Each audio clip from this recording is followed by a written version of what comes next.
All right, you guys, it's time for Justin's Week in Review number 2. So the NHL season is well underway, and already we have specific individuals reaching certain milestones. So last night, Mike Babcock recorded his 600th win as a head coach in the National Hockey League. Now, if we go back, he used to be the coach for the Anaheim Ducks. I honestly forgot about that one because of his short stint there. When I think Mike Babcock, all I think is the Detroit Red Wings.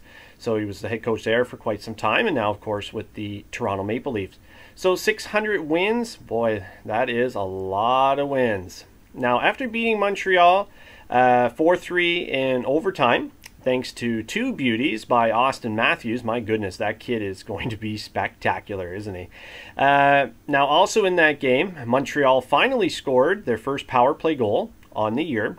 Now, as we know, Montreal has had some severe scoring issues to start the season.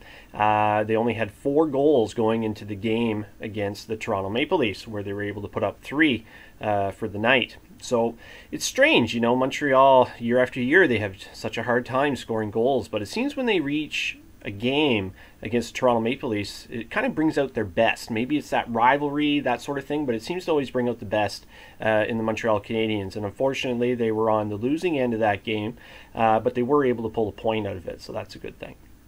Now, also in that game, Drouin got his first goal as a Montreal Canadien. Now, of course, they went out, they acquired Drouin in order to help with their scoring, or I should say lack of scoring. So hopefully that really gets him going, and I know the Montreal organization is really hopeful that this will give him a boost of confidence, and from there he'll start picking up in the goal scoring department. But Drouin is a very talented player. I said in a previous video, I don't think the supporting cast in Montreal is quite as depth-filled as it was in Tampa. So it kind of remains to be seen how Drouin is going to play out with the Montreal Canadiens, but he's a very gifted player, and I think he'll do well. Now, for the first time in 15 games, the Toronto Maple Leafs beat the Montreal Canadiens. That streak went all the way back to last February, I believe. So 15 straight games, and 15 straight times Montreal beat Toronto. So finally, the Toronto Maple Leafs overcame the Montreal Canadiens. It's kind of almost as bad as Calgary not being able to win in Anaheim, which they did finally do this year. Now, Toronto is currently the highest scoring team in the league with 26 goals. Who would have ever thought, you know, a couple years ago that I'd be sitting here saying that the Toronto Maple Leafs are the highest scoring team in the National Hockey League with 26 goals. My goodness, you know, those young kids in Toronto, wow, do they, and the entire fan base in Toronto organization, man, oh man, do they have a bright future. Now, Montreal only had 4 goals on the year going into that game, and we had some key individuals who had more goals than the entire Montreal organization. And one particular name is coming to mind, and that is Alexander Ovechkin, who's currently leading the league with 9 goals in only 6 games. But it's also not just Ovechkin I should be talking about. It's kind of the Washington Capitals, which are leading the pack right now. So 1, 2, and 3 in league scoring, Ovechkin, Kuznetsov, and Backstrom, with Backstrom being number 1 in overall points. They're holding the first, second, and third spot in league scoring and points. So, you know, Washington's firing on all cylinders when it comes to offense, but that's where Washington always had their strongest asset, and that was their ability to put the puck in the net. Now, many were already questioning, oh, could Ovi do 50 in 50 games and so on and so forth, just because he already has 9 goals in 6 games. But, you know, a lot of that's the media just desperate for something to talk about.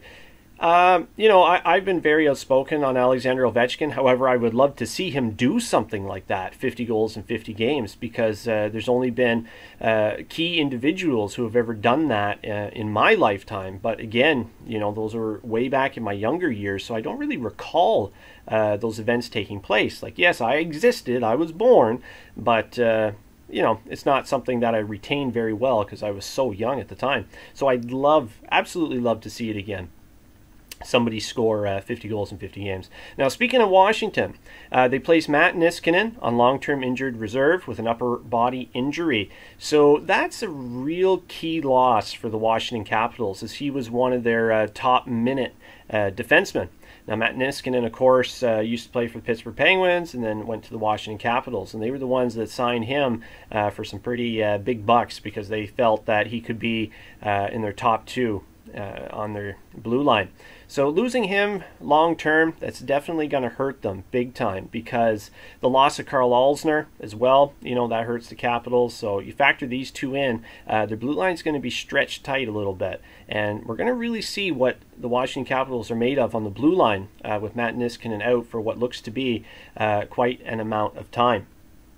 Now, also over the weekend, Ken Hitchcock has moved into third all-time for wins as a head coach, passing the legendary Al Arbour with his 783rd win. Wow, that's a lot of wins. And that's when Dallas defeated the Colorado Avalanche. Now, Tyler Seguin actually picked up a Gordie Howe hat trick in that game, and I believe, if I'm correct, that was Tyler Seguin's first actual fight in the National Hockey League, so kudos to him. I like guys that throw down every so often and do have that ability as well to just basically take over a game whenever they want, because they have that amazing offensive capability, and Tiger Seguin is definitely one of those guys. Now, continuing along with another injury, Edler, Vancouver, he's out for 4 to 6 weeks with a sprained knee ligament. Now, that's a big loss for the Vancouver Canucks, who to me are surprisingly holding their own in the Western Conference. I really predicted Vancouver to be out of the playoff fold for the next, 3 to 4 years while they look to kind of rebuild their core. The Sedins are aging, and over the years, they've lost a lot of key pieces. Vancouver really had their shot in 2011, but unfortunately lost out to the Boston Bruins. And since then, Vancouver's kind of been slowly declining. So, the loss of Edler for the next 4 to 6 weeks is definitely going to hurt them out of the gate, to start the season. You never want to see a big guy like Edler, of course, get lost to an injury so early in the season, so it's really sad to see. So continuing along with injuries, Ian Cole, he continues to recover after taking basically a shot straight to the jaw. Kudos to the guy for going down to block the shot, but my goodness, when you're square to the shooter and your face is completely open, you need to try to protect that, whether, you're simply bringing your forearm up. Ideally, you'd probably want to use the glove because that would have lots of padding, because it is possible that the puck could go, straight to the face, and that's what we saw with Cole. He needed stitches. He had a severe laceration inside his upper lip. He lost his front teeth.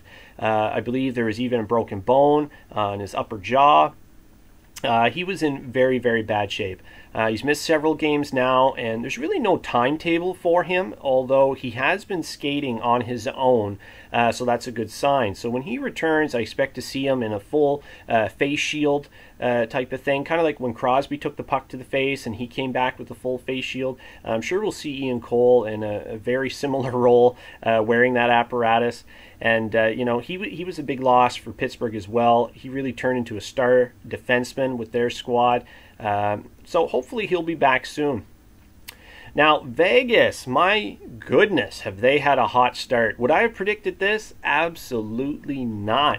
Now, a big reason why Vegas is doing so well so early on is Marc-Andre Fleury. Now, we all know he's a world-class goalie, although, in the past he had his demons in the playoffs, that sort of thing, but he's really overcome that, and he's really built himself as, in my opinion, he's up there in the upper echelon of goalies in the NHL. Would I put him in the top 3? Probably not. But if I built that out to the top 7, Marc-Andre Fleury would definitely be in there.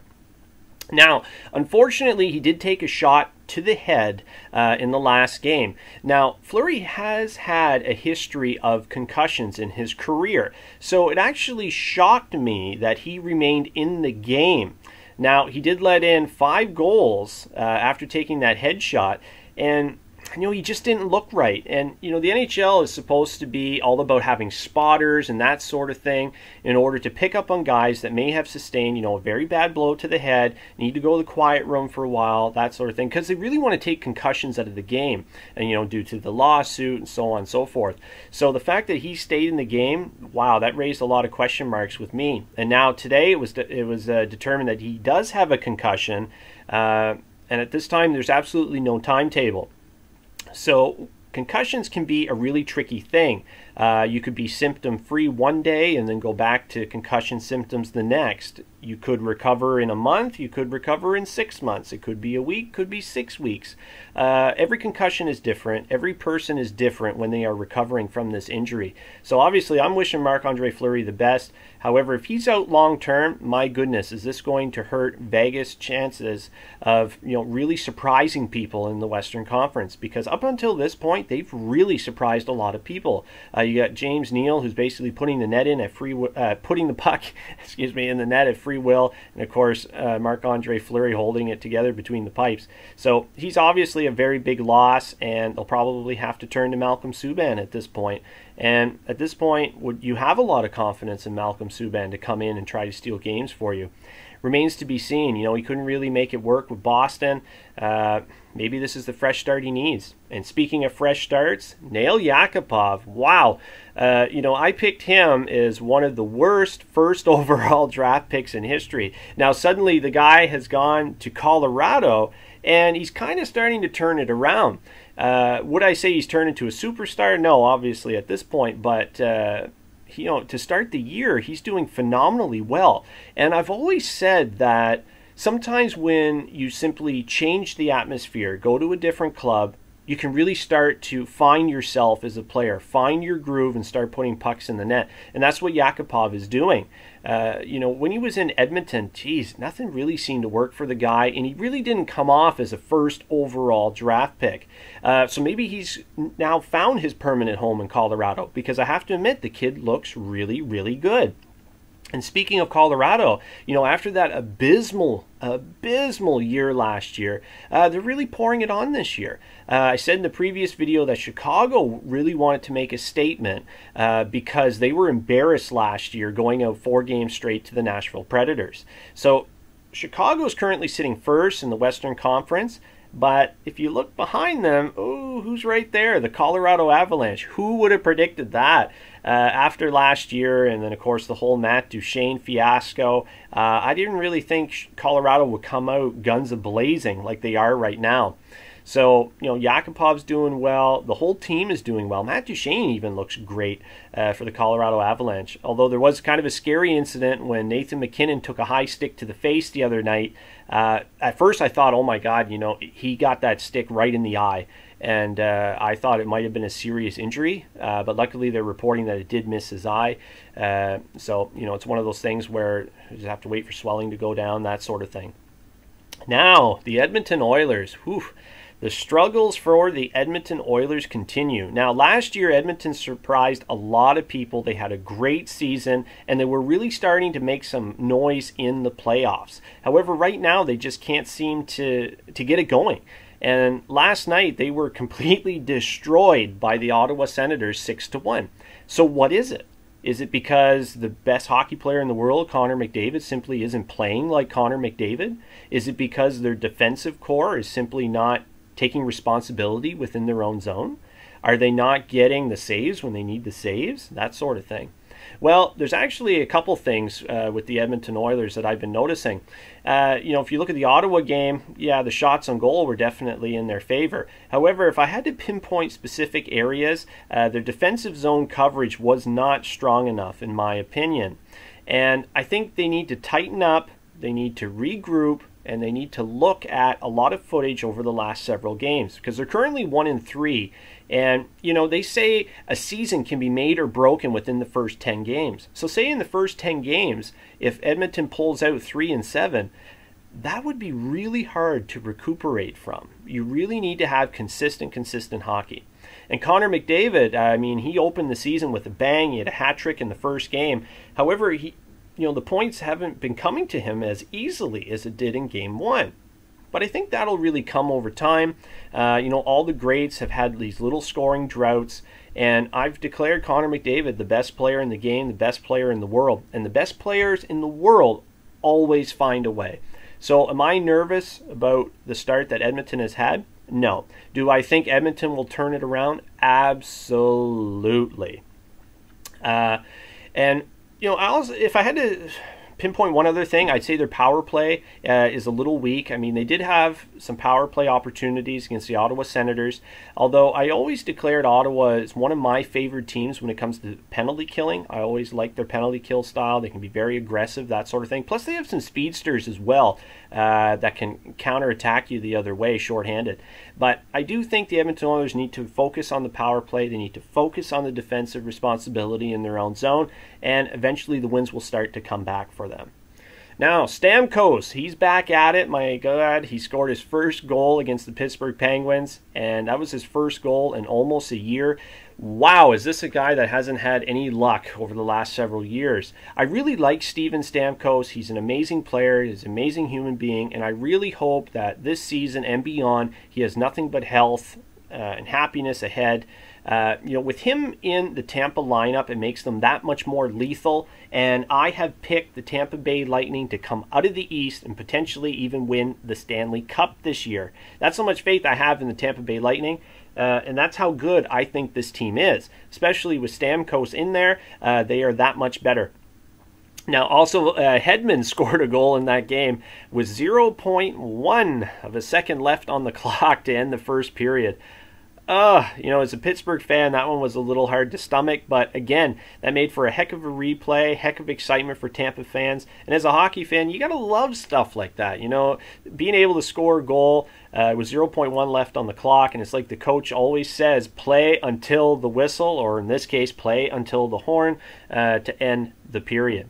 Now, New Jersey, my goodness, they are red hot to start the year at 4-1, but can it continue?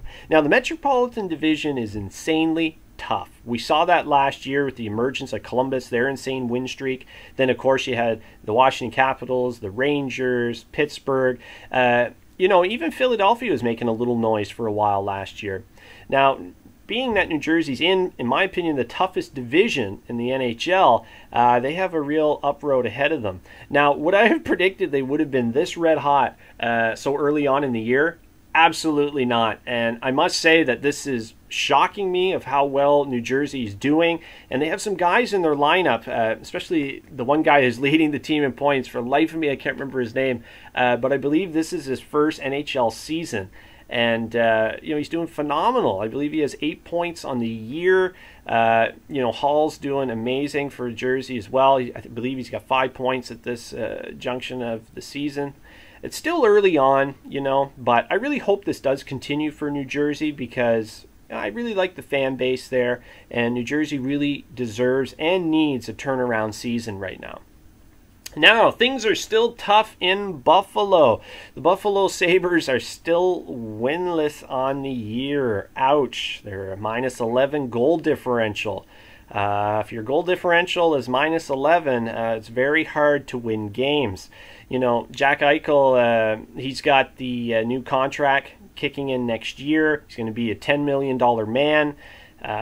But my goodness, he's been outspoken in the media about how he is just absolutely sick of losing.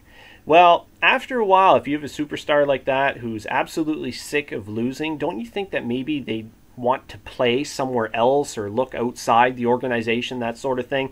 I've been outspoken in the past that one of the main issues in Buffalo is the ownership group, and I always felt that they had their hand inside the cookie jar way too much. When the general manager's trying to do his thing, the head coach, I always found that if ownership gets involved too much and focuses on the actual game and the management of the team instead of just focusing on the ownership aspect, you can run into a lot of problems.